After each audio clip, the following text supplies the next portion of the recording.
एक बार का जिक्र है, एक अजीम बादशाह था जिसके पास हर चीज थी, दौलत, ताकत और शान शौकत।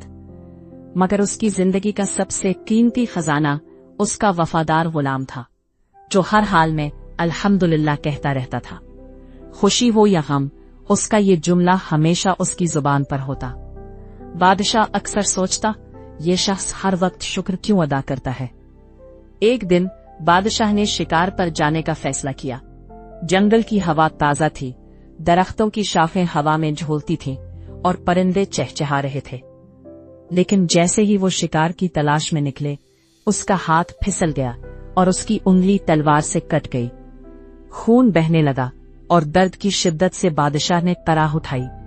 गुलाम, जो हमेशा की तरह उसके साथ था, फौरन दौड़ा और उसके जख्म पर कपड़ा बांधते हुए बोला, आली जा, अल्हम्दुलिल्लाह।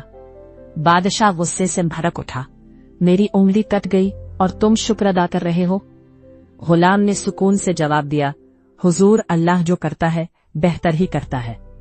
इस जवाब ने बादशाह का गुस्सा मजीद बढ़ा दिया और उसने गुलाम को कैद करने का हुक्म दिया। गुलाम जाते जाते भी यही कहता रहा, अल्हम्दुलिल्लाह। कुछ दिन बाद बादशाह ने दोबारा शिकार के लिए जाने का फैसला किया, मगर इस बार वो अकेला था। शिकार का पीछा करते हुए वो जंगल में बहुत दूर निकला, जहां चंद वैश्य कबीले के लोगों ने उसे पकड़ लिया। कबीले के लोग अपने देवता के लिए कुर्बानी देने वाले थे और बादशाह को देखकर खुश हो गए कि ये बेहतरीन कुर्बानी है। बादशाह को आग के पास लाया गया और कबीले का सरदार बोला, कुर्बानी मुकम्मल होनी चाहिए, जिसमें कोई नक्स नहीं होना चाहिए।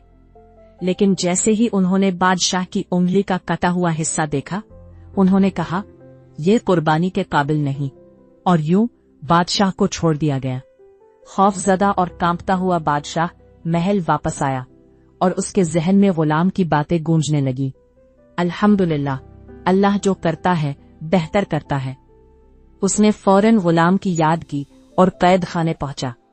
बादशाह ने गुलाम को आजाद किया और आंखों में आंसू भरकर बोला, तुम सच कहते थे, अगर मेरी उंगली ना कटती तो आज मैं जिंदा ना होता। उसने पूछा, जब मैंने तुम्हें कैद किया था तो तुमने तब भी अल्हम्दुलिल्लाह क्यों कहा।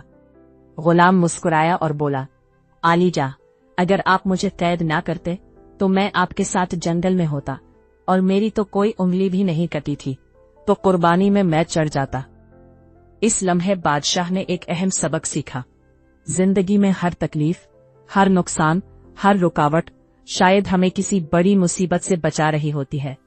सब्र और तवक्कुल का यही मतलब है कि इंसान हर हाल में कहे, अल्हम्दुलिल्लाह, क्योंकि अल्लाह की हर तकदीर में खैर होती है।